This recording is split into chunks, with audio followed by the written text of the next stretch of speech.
Iniciamos hoje a primeira temporada da série No Fronte da Crise.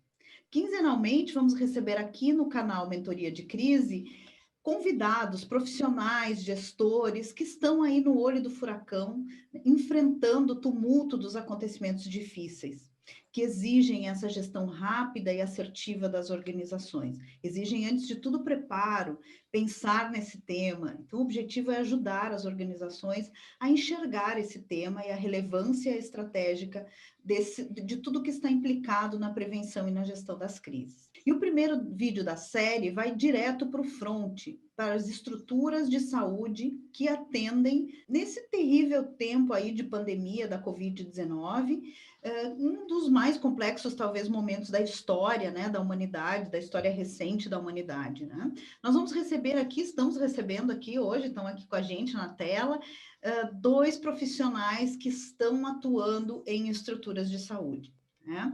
Então, recebemos a Ana Negreiros e o Rodrigo Rocha. Muito obrigada pela presença de vocês. É ótimo poder contar com a participação e com o aprendizado que vocês têm desenvolvido, acumulado, com tanto conhecimento de quem está vivendo esse momento aí tão difícil. Eu vou começar apresentando a Ana e o Rodrigo, né, e trazendo aí com as palavras deles, com as palavras que eles me informaram, né, os currículos. Então, a Ana, uma grande amiga, em primeiro lugar, né, uma pessoa com quem compartilho há muito tempo esse tema da crise, né, esse tema da comunicação estratégica também. A Ana é mulher, mãe, filha, nortista com orgulho, escritora muito boa, aí vale a pena conhecer os escritos da Ana, estudante contínua, gerenciadora de riscos e crises, comunicóloga formada em gestão de riscos, crises e gestão de stakeholders, especialista em comunicação pública, marketing estratégico e digital, comunicação em crises nas organizações. Estou aqui com uma colinha lendo aqui, ó, porque é comprido o currículo da Ana.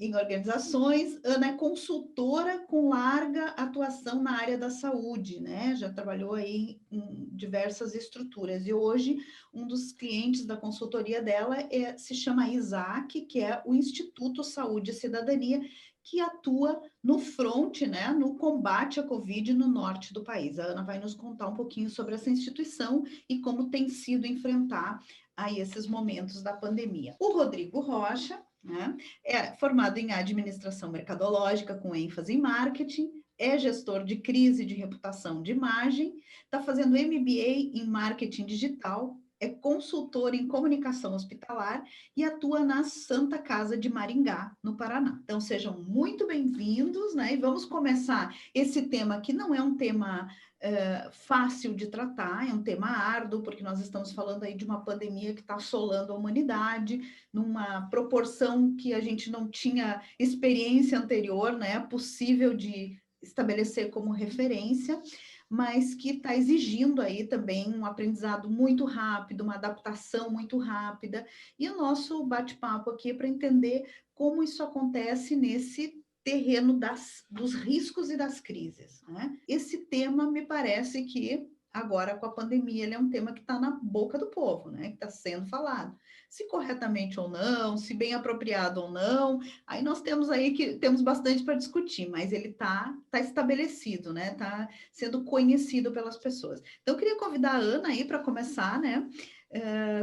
Nos colocando aí como é que você está enfrentando esse momento, né? A Ana, o Rodrigo na sequência também, como que esse momento está sendo enfrentado por vocês como profissionais desse tema e pelas instituições que vocês assessoram. Muito obrigada pelo convite, é uma honra estar participando com você e com o Rodrigo, que foi meu colega de aula quando foram seus alunos, olha só. Então, é uma honra. Acho que a gente tem que pôr no currículo, viu, Rodrigo? Alunos da professora Rosângela Flosac. Tá? Acho que essa parte do currículo tem que ter. Eu já coloco, né, que eu sou mulher, mãe e nortista com orgulho. Isso porque ser mulher já é gerenciar a crise todo dia, porque a mulher enfrenta uma batalha para estar presente no mercado de trabalho. Imagina ser mulher e nortista. Quando você fala, mas no norte tem? As pessoas gerenciam crise lá, sabe como funciona? Então, assim, é uma barreira diária que a gente vê. e estar na área da saúde, voltar para a área da saúde. Quando a pandemia iniciou, eu não estava na área da saúde. Eu fui da saúde por quase 10 anos aí, trabalhando na área da saúde, dei uma pausa, fui para um outro setor, e o ano passado, em agosto, eu retornei para a saúde. Então, eu já peguei a pandemia naquela fase de... Teve o auge, deu uma reduzida. Então, eu entro ali, volto a lidar em agosto, e o que eu encontro? A consultoria que eu faço, eu reassumi a gestão de comunicação como terceira de uma instituição que é uma organização social de saúde, que ela está presente hoje em 6 estados.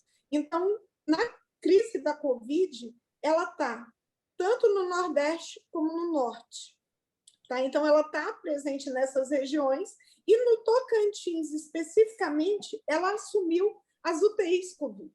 Os hospitais que são temporários, chamados de hospitais de campanha, são gerenciados por ela. Então, tanto o Hospital Estadual de Combate à Covid, que foi criado, como o Hospital de Campanha de um município, o segundo maior do estado, está com ela. E mais 3 UTIs de hospitais públicos. Então, assim, em alguns estados que ela está presente, ela está com UPA, em outros com multicentro e em hospitais.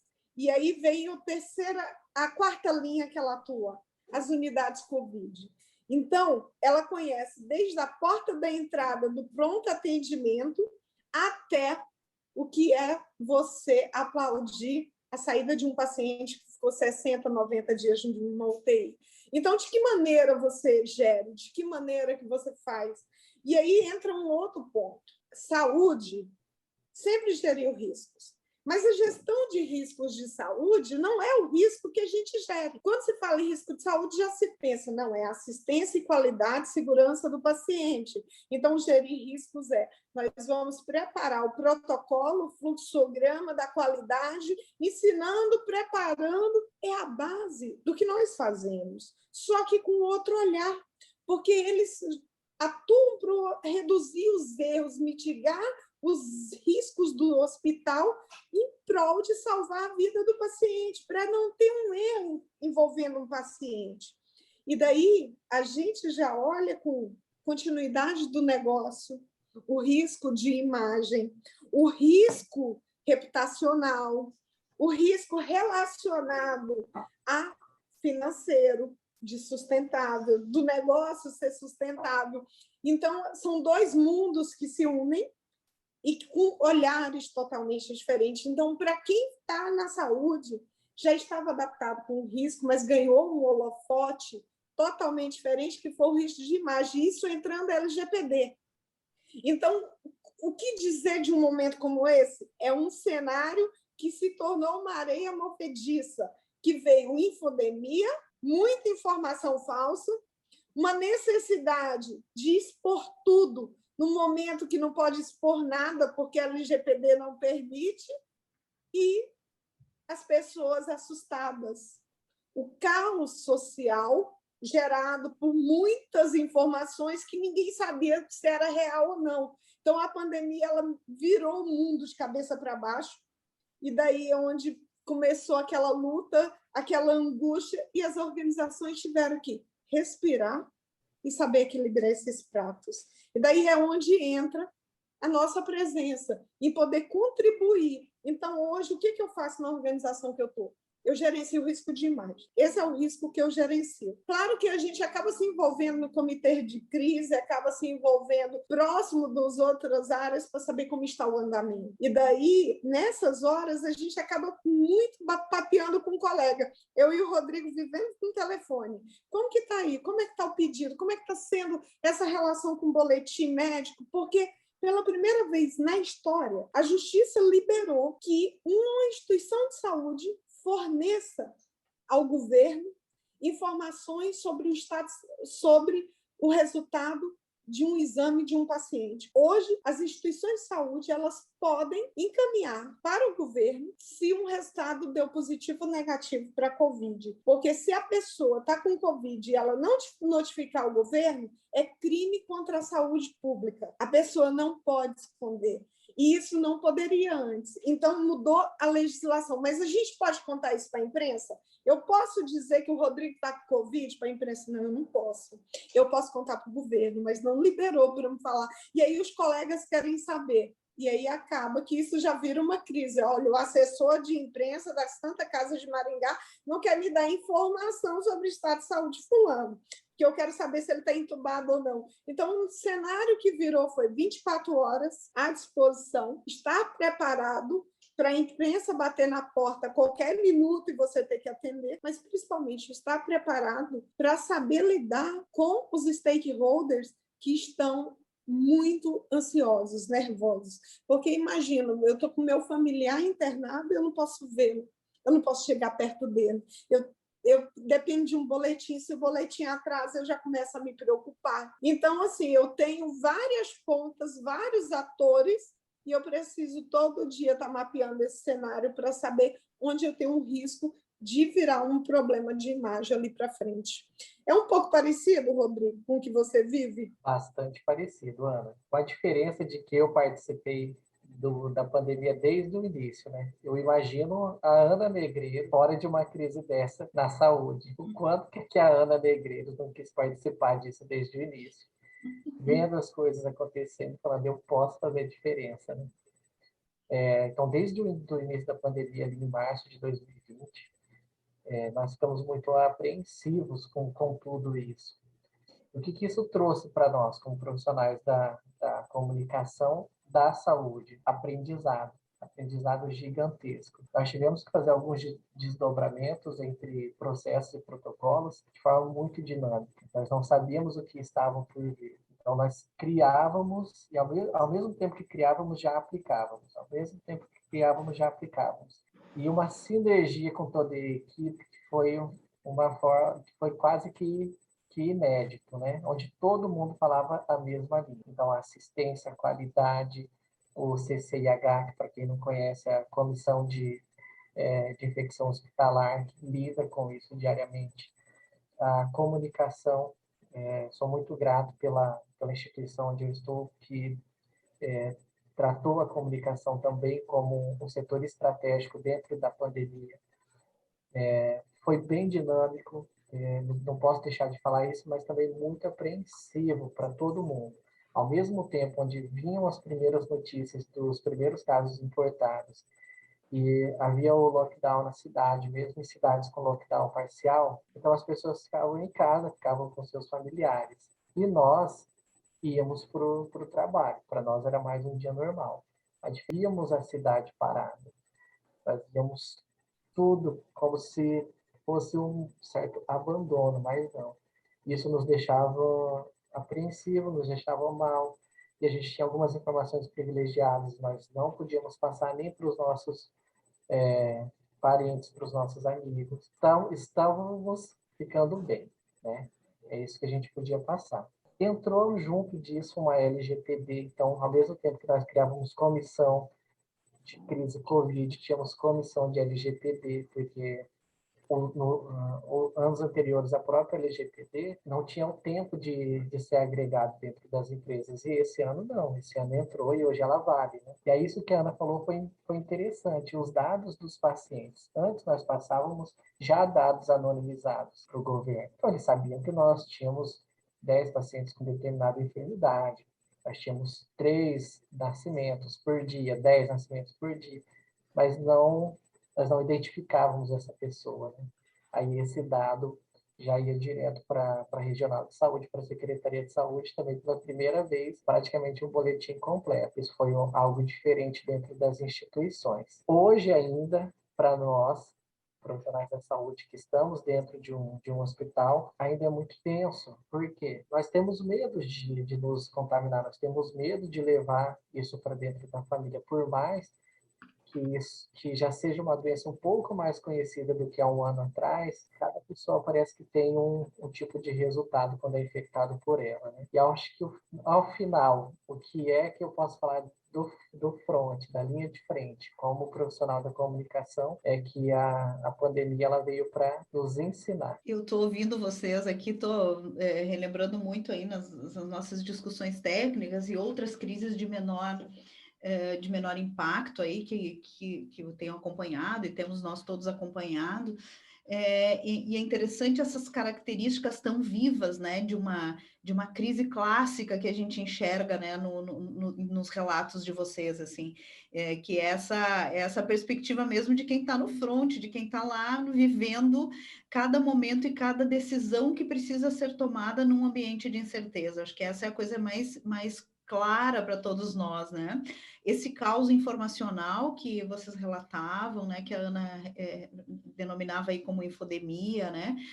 A gente falava antes, né, Rodrigo, das fake news, né, que estão dentro desse contexto. Então, esses novos interlocutores, quando a Ana diz, bom, agora a gente se dirige ao governo e precisa prestar informações cotidianas né, que antes eram de cunho privado do paciente, hoje a gente precisa, por força de lei, fornecer ao governo, fez menção à justiça também, então esses novos interlocutores que aparecem nos momentos da crise, né, quantos de nós aí ficamos às voltas com o Ministério Público, com, enfim, organizações que não eram organizações de tradição, né, tradicionalmente de diálogo dessas nossas organizações. E o que me chama a atenção, ouvindo vocês, né, é que nem mesmo as estruturas de saúde, que a Ana muito bem deixou claro no início, elas já lidam com o risco, sob o ponto de vista técnico, que eu considero, Ana, um dos conjuntos de risco, né? Deveria ser um dos conjuntos de risco, tem tantos outros que não estão ligados diretamente à operação, ao assistencial, né? À dimensão assistencial, à saúde e segurança do paciente, né? À segurança do paciente. Nem mesmo essas organizações, que são organizações preparadas para atender a sociedade nos momentos mais difíceis, estavam prontas para enfrentar uma crise como essa. E o prolongamento dessa crise, quer dizer, fazer tudo isso que vocês citaram, por um mês, por 2 meses, eu contava para o Rodrigo, antes da gente começar a gravar, de uma crise que eu enfrentei por 5 meses seguidos, e foi extremamente cansativa. Nós já estamos com 1 ano de um quadro, mais de 1 ano, né? Então, esse prolongamento, me parece que ninguém estava preparado para isso, nem mesmo essas instituições. O que assusta mais, gente? Ana, tu que está aí com a palavra na mão, o que assusta mais? O que acontece, Lu? A gente tem que primeiro, acho que o primeiro passo de tudo é enxergar a saúde como ela é. A saúde ela é confidencial, sigilosa e privada. Quando uma pessoa adoece, todos nós temos um direito básico que está no artigo 5º da Constituição Federal, que é o direito da nossa intimidade. Saúde é algo íntimo. Se eu adoeço e eu vou para dentro de um hospital, o que acontece comigo naquele hospital é íntimo. Ninguém pode me fotografar de um jeito que eu esteja sendo exposta, ninguém pode, um momento de constrangimento público, eu ali com uma sonda, com a parte minha superior aqui descoberta, e a pandemia, ela trouxe uma cobrança dos profissionais da saúde para que eles mostrassem as pessoas saindo da UTI como elas estavam saindo, e aí veio esse outro lidar, veio o telefone dentro, tirando foto de tudo, que era um ambiente que não tinha isso. Então, isso muda. Aí muda uma outra coisa, muda o emocional. A saúde mental das pessoas, porque imagina, você tem um hospital que é uma maternidade. Ela dorme maternidade e vira referência de Covid no dia seguinte. Ela tem que mudar toda a governança assistencial dela. Ela tem que mudar todos os planos, protocolos, a forma, o jeito de falar, a atitude, um deslize e ela se vê numa crise. Então, foi isso que aconteceu. O mundo dormiu, está tudo bem, e acordou de pernas para o ar e simplesmente veio aquela coisa do vai passar. Porque primeiro teve o negacionismo, primeiro teve aquela coisa de dizer, não, é só... É momentâneo, isso vai passar logo, só que ninguém sabia, ninguém conhecia. E lidar com o desconhecido é difícil. Você não sabia o remédio certo, você não sabia a atitude certa, você não sabia a informação certa.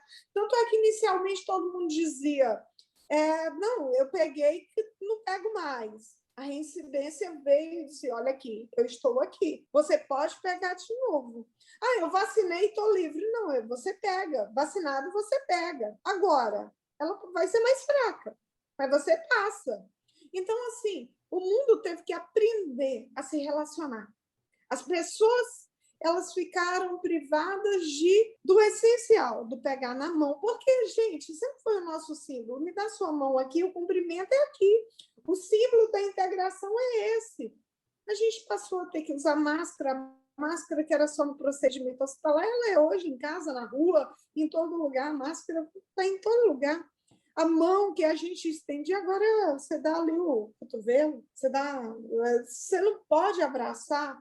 Então, vem o impacto emocional, a longa duração disso, aí nós temos um outro problema, saúde mental. As pessoas estão sensíveis, as pessoas estão cansadas. E é esse cansaço que eu acho hoje, no auge que nós estamos, o maior desafio, é lidar com o cansaço. De que maneira nós podemos fazer com que os profissionais de saúde se mantenham em pé para lutar pela vida, perdendo tanta paciente, sentindo tanta dor? É esse sentir dor, é esse cansaço de que não passa e você não sabe quando vai chegar o final dessa crise e você não conseguir fazer essa curva a longo prazo e você ter que lidar com ela todos os dias, atualizar ela todos os dias. Porque a gente faz o estudo da crise assim, ela está aqui, eu vou controlar isso aqui, trazer ele para cá e encerro aqui. Não, ela só está crescendo ali, você tenta acalmar, ela cresce de novo, ela está vindo em ondas, e aí você não sabe até quando. E isso impacta diretamente no emocional. E aí, hoje, onde é o nosso desafio de comunicação, fazer nosso time ter forças para seguir. Acho que o maior desafio é esse. E quando você perde pacientes, você chora, você sente aquela dor da impotência, mas quando você tem, igual ontem, nós tivemos um dos hospitais 14 altas de paciente com Covid, você celebra.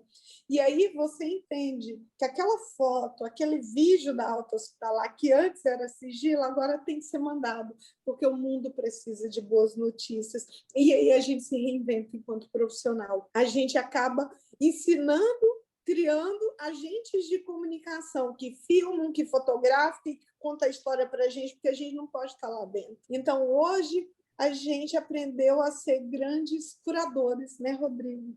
Isso. A comunicação, ela assumiu um outro papel, ela é curadora de conteúdo. A gente virou curador. O que você falou é bem interessante, né? Porque nós, principalmente da área da saúde, com a gestão de crise, nós achávamos que estávamos preparados para tudo. Porque nós lidamos com saúde, nós lidamos com pessoas que já estão fragilizadas. E, em raros casos, as pessoas estão no hospital por algum motivo triste. A maioria das vezes elas não querem estar no hospital. E aí ela já está fragilizada. Quando nós conseguimos já criar um fluxo, um protocolo de gestão de crise dentro de hospital, nós imaginamos que nós estamos preparados para qualquer coisa. E aí vem uma pandemia e mostra que não.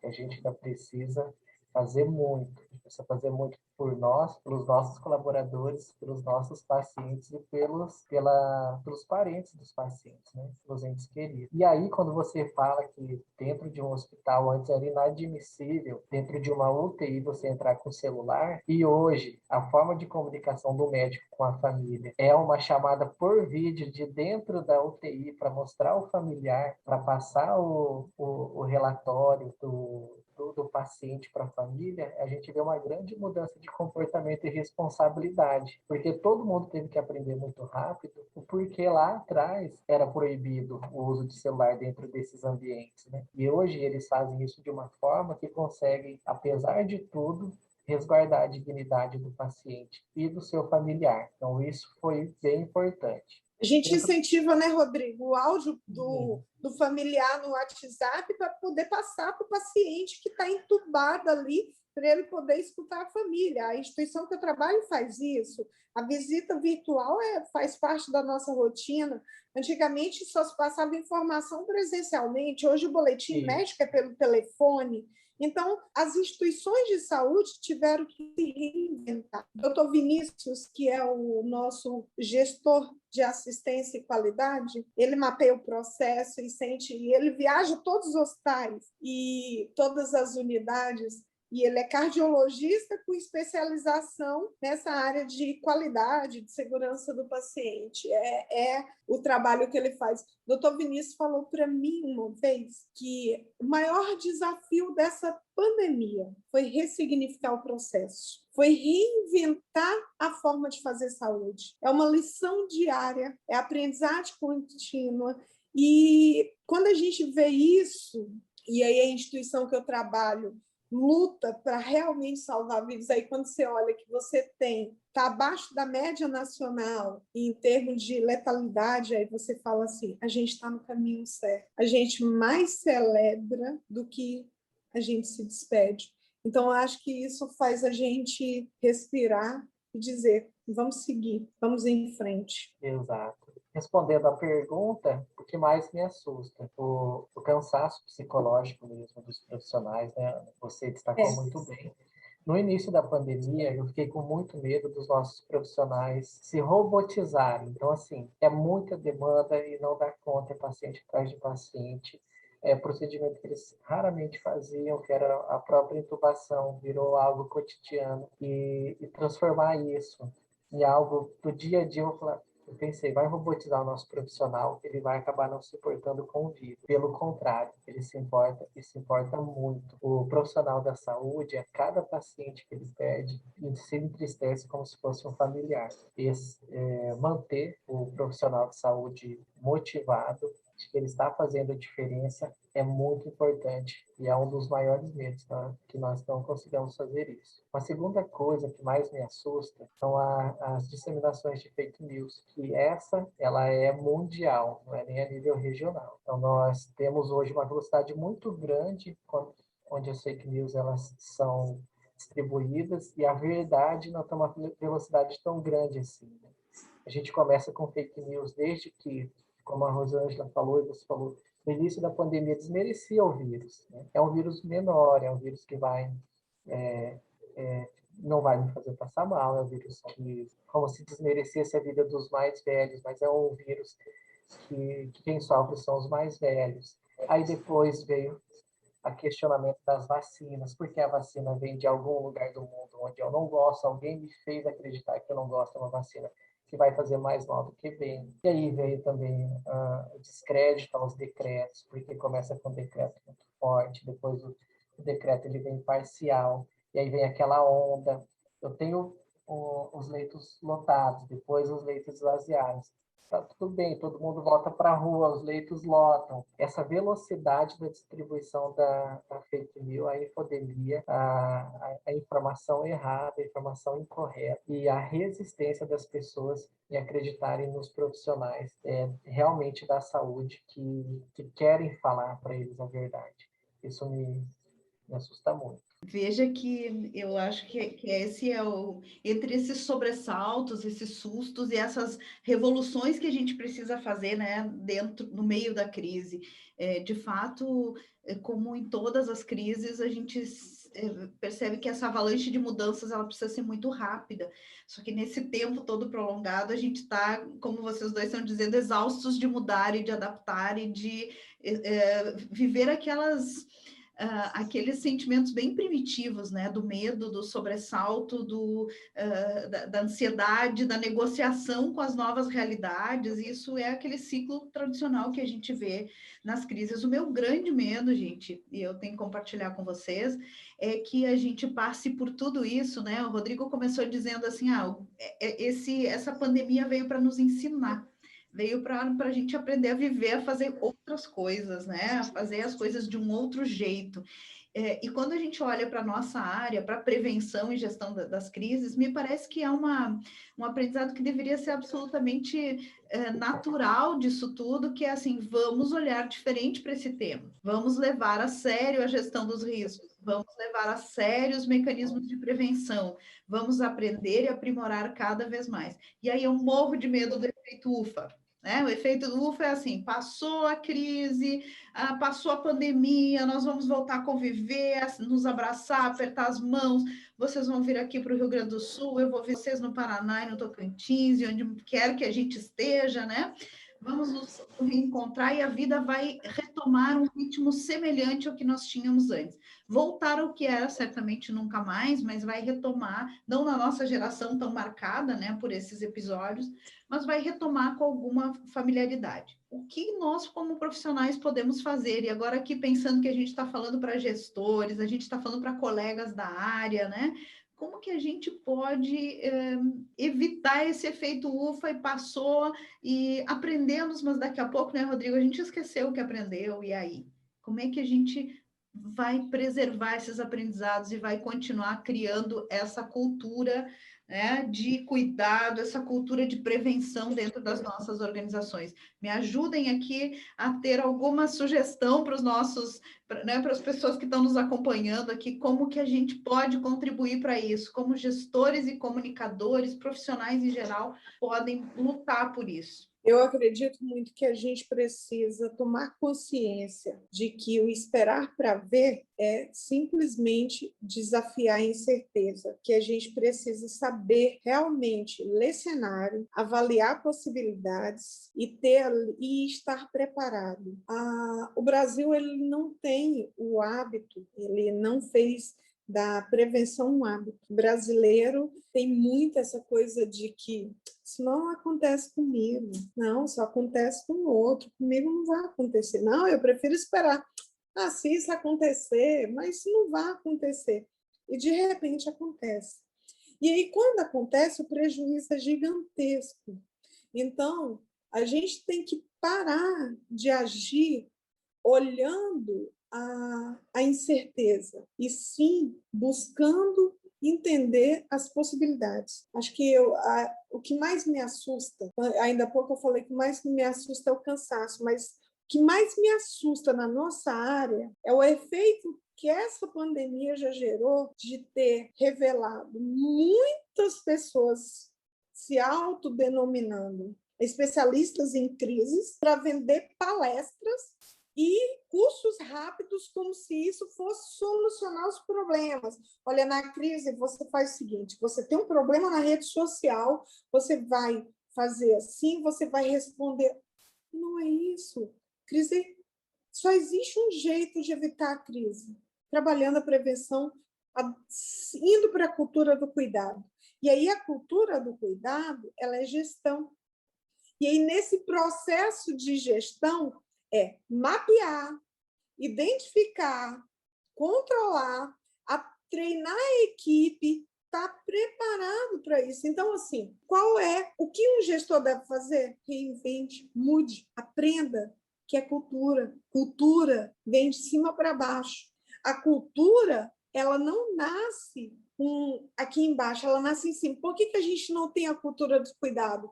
Porque o nosso exemplo é o governo, e o governo não tem. Se o nosso governo soubesse lidar com os nossos problemas, meio ambiente, de enchente, queimada, a gente teria, porque seria apto. Rosângela, você sempre fala no governo chileno, você sempre dá esse exemplo de que o Chile sabe lidar, porque tomou consciência. O brasileiro ainda não tomou consciência de que pode e uma hora acontece. Acontece com todo mundo. Agora é preciso ter cuidado. Quer ver um exemplo que acontece com um cidadão comum? Eu não sei como que o Rodrigo deixa vazar essa foto dele, vazar o diálogo dele no WhatsApp. Imagina, gente, acontece com todo mundo. Na hora que você manda a mensagem, o coleguinha encaminha para o outro, faz um print. Isso é um exemplo de crise que pode gerar o fim de um casamento. Ou você pode perder o emprego, uma crise pessoal. Mas as pessoas acham que não vão acontecer, porque conta todos os segredos no WhatsApp, jurando que o colega não vai passar para frente.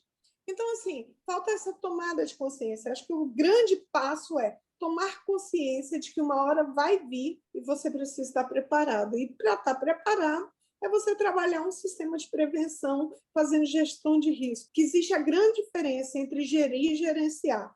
Quando você faz gestão, você previne. Gerenciamento é você ter que ir ali na hora tomar atitude, seja com colchão de reputação, ou seja, com a reserva de boa vontade, mas ou você vai amaciar a queda ou você vai evitar ela. Aí a escolha é do gestor. Quanto ao efeito UFA, na verdade, eu vejo que isso hoje já acontece com a falta de planejamento, tanto de governo federal, estadual e municipal, com os desencontros quanto à política de lockdowns, que é o lockdown para um, não é o lockdown para outro. E aí acontece aqueles fechamentos parciais, acontece aquelas indas e vindas desses decretos, onde quando tem uma baixa mínima de pacientes, então se afrouxa a regulamentação desse decreto.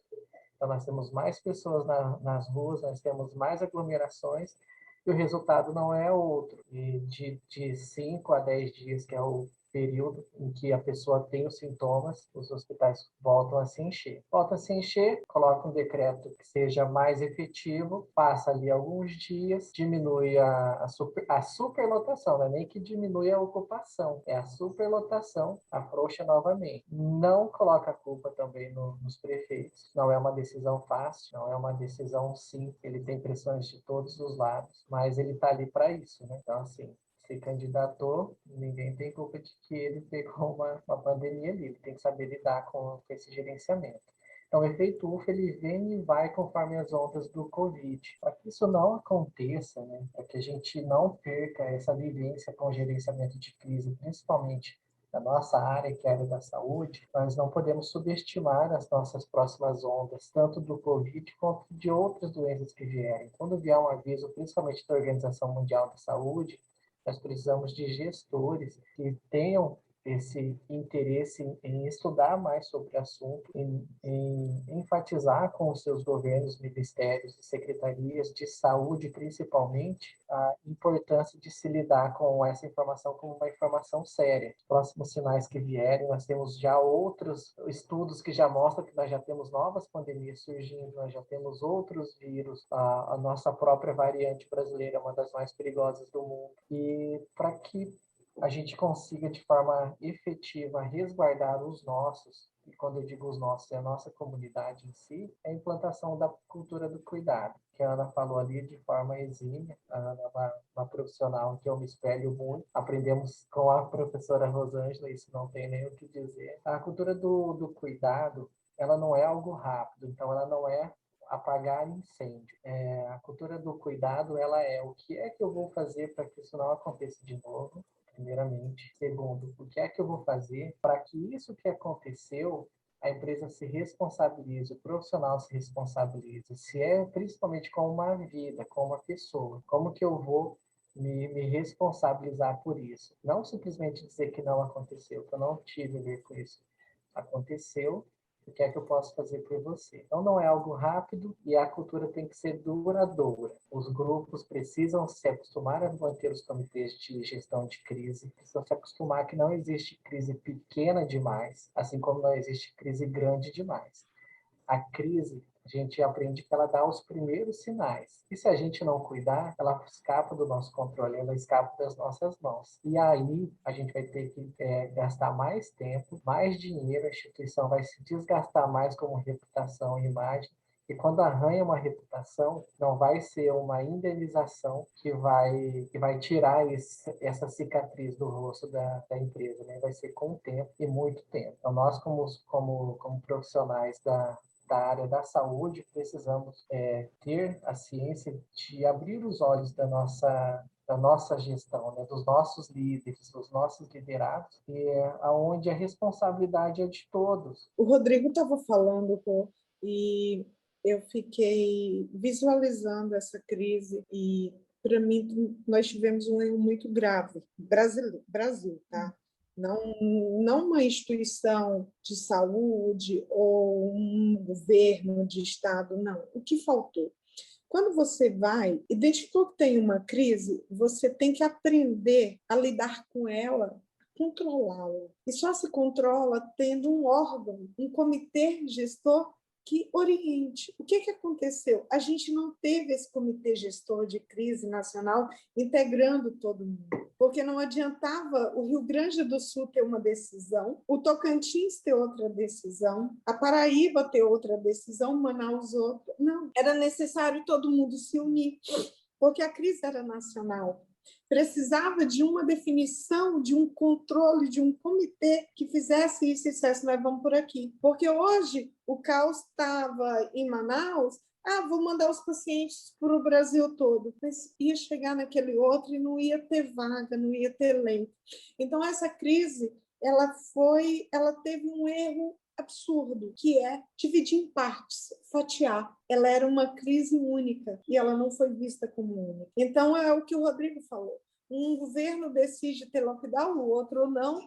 Isso não vai resolver, porque os aviões, eles continuam circulando. Então, vai chegar. Então, o grande problema nosso foi que faltou um líder para essa crise. Faltou um comitê gestor de crise. Era uma crise, ela era efetivamente uma crise sanitária. Sim. E aí ela se particionou em uma crise sanitária e uma crise institucional. Uma não se desvincula mais da outra agora. Não adianta. Nós não falamos de Covid sem falar de governo. Isso complicou muito para nós. E a gente hoje tem uma nova crise, que é a escassez dos produtos de saúde, porque a crise sanitária é uma, tá? Mas agora a gente tem uma nova crise que é relacionada a não termos produtos para comprar no Brasil. E aí, como que fica? Os hospitais vão parar? Tanto produto quanto espaço, né, Ana? Hoje não se compra um produto que não existe, não se compra um leito que não está disponível. Então, aí, a pandemia também veio, além de nos ensinar, nos igualou, né?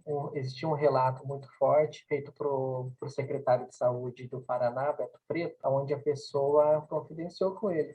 Eu tenho dinheiro para comprar 2 hospitais, mas eu não consigo colocar minha mãe em um leito de UTI. Não se compra o que não tem, o que não está à venda. Produtos e espaço. Aí consegue-se produto, consegue-se espaço. Como que resolve a situação dos profissionais de saúde, que não é um treinamento de 2 semanas? E essa é a complexidade da crise, né, que vocês estão trazendo, porque ela foge aos parâmetros de uma vida, aqueles parâmetros estabelecidos para a nossa vida regular, né? Então, aqueles grandes códigos sociais, justos ou injustos, mas estabelecidos, né? E já familiarizados a todos, e essa lógica se quebra, né? E ouvindo vocês falar, eu lembrava de um estudo da OMS de 2013, um estudo que me chamou muita atenção na época que eu fazia consultoria para um hospital, numa situação de crise, e o estudo dizia o seguinte, ele alertava em 2013 que nós viveríamos nos próximos anos, veja, estamos em 2021, né? A pandemia começou em 2020, ele alertava que nós viveríamos a globalização dos vírus e bactérias, e fazia uma descrição de um cenário de crise muito próximo do que a gente está vivendo. Então, vejam, um mapeamento de risco um pouco mais rigoroso, um pouco mais cuidadoso, olharia com seriedade para isso. Parece óbvio para a gente que é dessa área, né? Mas aí entra esse elemento que vocês estão trazendo. Sem a cultura do cuidado, essas informações, elas ou são procrastinadas, ou a gente deixa para olhar esse cenário depois, ou a gente lá pelas tantas acha esse cenário até um pouco fantasioso. Não, isso não vai chegar. Cada um lá com seus recursos acaba desviando, né, de olhar para a parte ruim, né? Olhar para as sombras, olhar para as ameaças, olhar para esse espaço da incerteza. É muito mais confortável para todos nós, emocionalmente, ficar olhando para a certeza, para o conforto, para o que é estabelecido. Mas aí aí quando a crise acontecer, a gente vai ter que ficar vivendo a crise e a gente esquece a palavrinha gestão. E como a Ana disse, não estamos aqui de gerenciamento, a gente está falando de gestão que é um pouco mais amplo.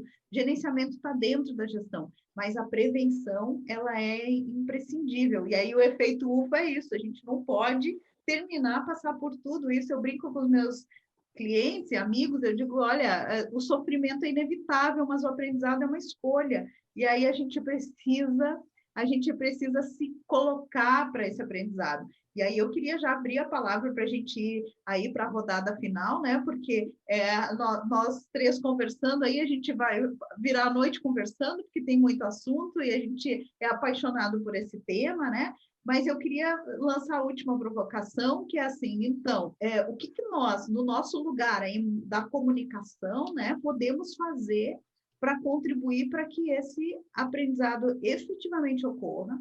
Que a comunicação ficou muito mexida nesse tempo todo. Nós reinventamos a comunicação, vocês trouxeram elementos ótimos, que é uma comunicação de verdade humanizada.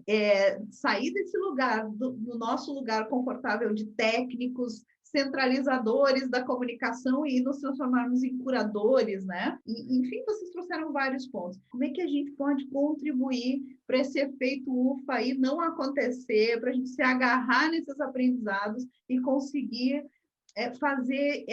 avançar essa cultura do cuidado? Eu sou muito grata por estar na organização que eu estou hoje, porque ela nos permite criar novos caminhos de diálogos na comunicação. E a instituição que eu estou, ela topou um desafio: fazer comunicação positiva. Uma comunicação positiva, engajadora, acessível e que dialogue.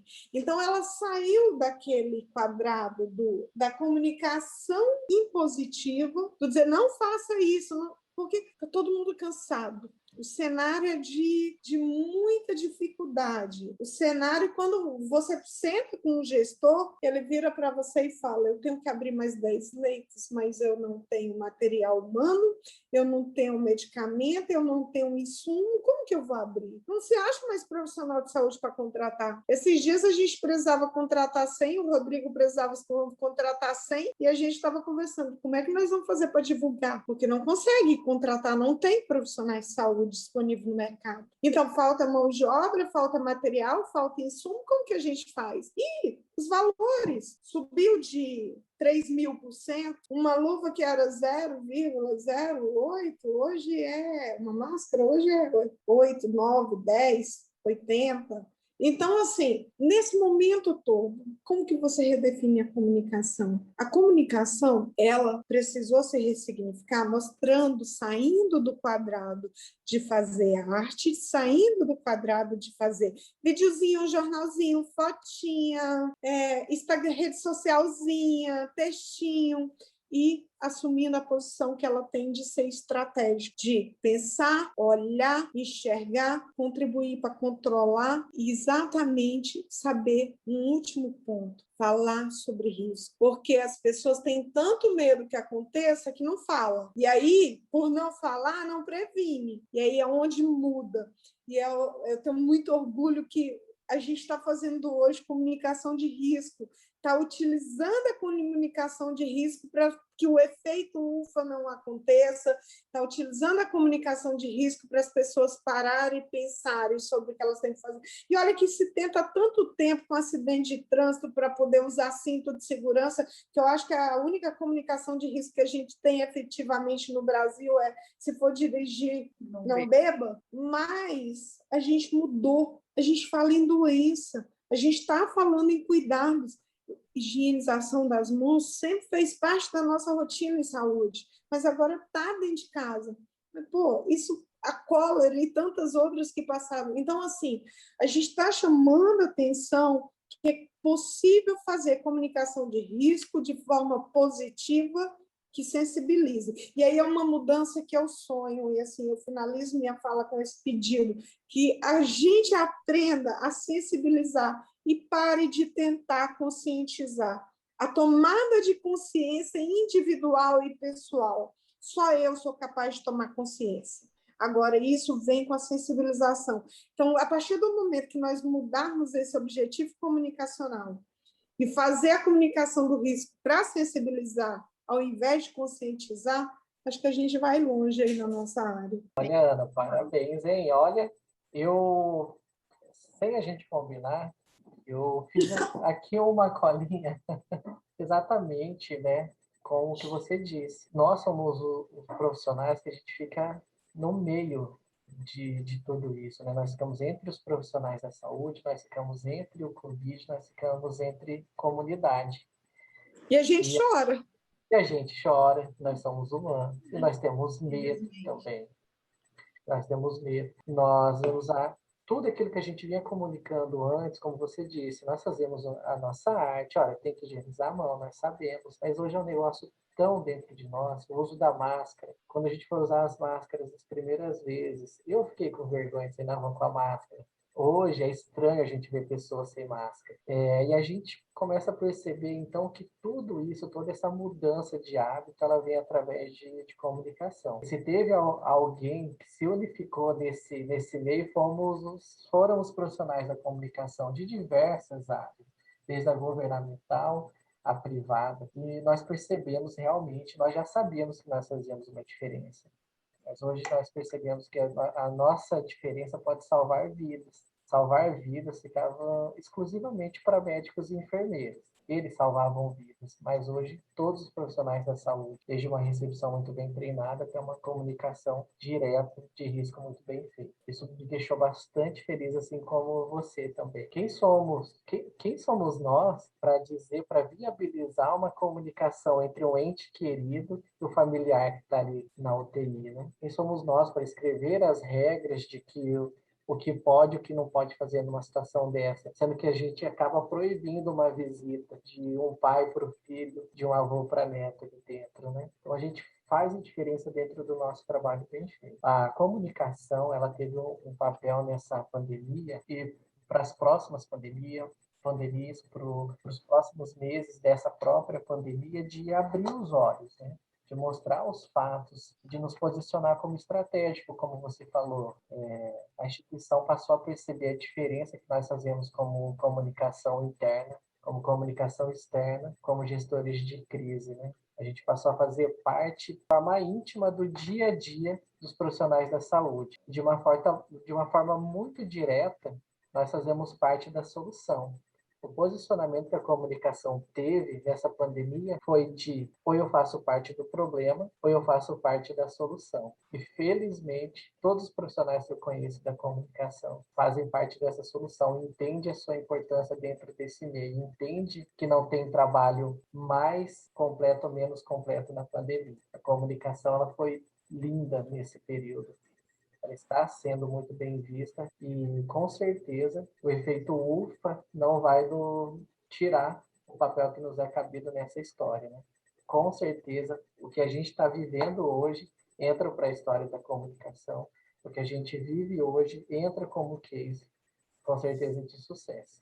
Espelho muito em você, Ana, acho seu trabalho maravilhoso, acompanho muito. Me lembro de todas as aulas que eu tive com a professora Rosângela, eu expliquei para ela que depois do curso, nós mudamos de água para o vinho, a gestão de comunicação dentro do hospital que nós trabalhamos. Nós conseguimos, não por ser eu, mas por mostrar a importância do cuidado dentro da cultura, por mostrar que outros líderes compraram a ideia e que se eu estou apresentando um problema, eu não quero expor que o setor, que a tua ala tem um problema. Eu quero expor que existe um paciente que precisa de um cuidado maior. Vamos junto nessa? Isso foi muito legal. Essa mensagem que eu deixei para o final, professora Rosângela, Ana, é um prazer enorme, um prazer imenso ter sido convidado para participar.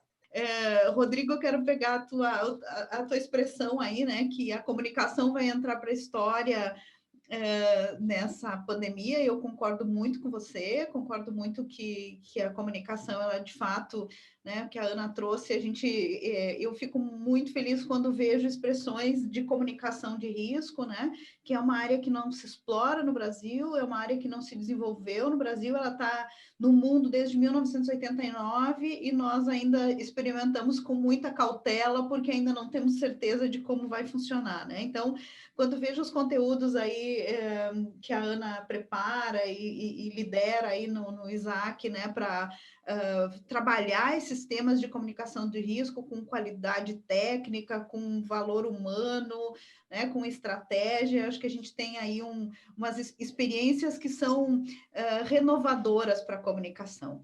Então, assim como pegando essa expressão do entrar para a história, né, não sei se para a história do canal, mas para mim a história com certeza, né? Esse nosso bate-papo, que por mim poderia continuar por muito mais tempo, também entra para a história, porque é o primeiro de uma série de muitos, né? Que a gente vai fazer aqui nesse canal, de ouvir os relatos, os avanços e aprender coletivamente. Eu acredito muito nesse aprendizado que é partilhado, que é co-criado, né? Que é produto das trocas que a gente faz entre os profissionais e as pessoas que gostam e estudam esse tema.